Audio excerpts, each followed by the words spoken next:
wọ́n ní kó o fẹ́ ìyàwó olóòfẹ́ gbé ègún eléègún pẹ̀lẹ́ o gbégi lódò rọ́ọ̀nù. dédé obìnrin léegun eléègún ṣé wọ́n lábúráhàmù tán yọ eegun láyà ẹni solution kan ṣòre wà gẹ́gẹ́ bí dókítà máa já yín tán kó o bá fẹ́ fẹ́ ìyàwó tó dẹ̀ fẹ́ ní ìfọ̀kànbalẹ̀ fọmọ Ìjẹ̀ṣà.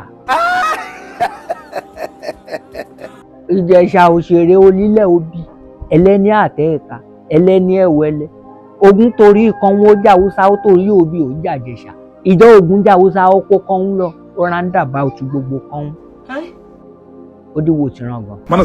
ìjọ Ògún jà Ìjẹ̀ṣà Ògún kò kó bí lọ kó o bá tún máa wá fọ́mọ Ìjẹ̀ṣà yẹn náà kó máa jẹ́ Sarah tàbí Àṣàbí tàbí Ọmọ́wùnmí tàbí Tèmítọ́pẹ́ tàbí Ayọ̀mídé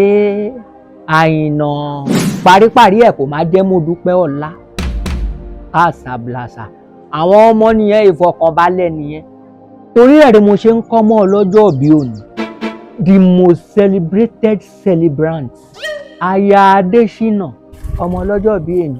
mo kí ẹ o mo kí ẹ síwá o mo kí ẹ sẹ́yìn o mo kí ẹ sọ́tún mo kí ẹ sọ́tún mo kí ẹ sí gúúsù àtàríwá. ìjìnlẹ̀ òní o celebrant òní jí sọ́wọ́ ikú kó má fọ́ni pìtà burú láéláé òní rántí ọjọ́ ìbí kó wá bú sẹ́kún gíga gíga wà máa ga sí kóríyá ọkàn kẹ́kọ̀ọ́ gbárẹ́ many happy returns nínú ọlá happy birthday to you ẹ̀mí ẹ̀ á sọ̀pọ̀ ọdún.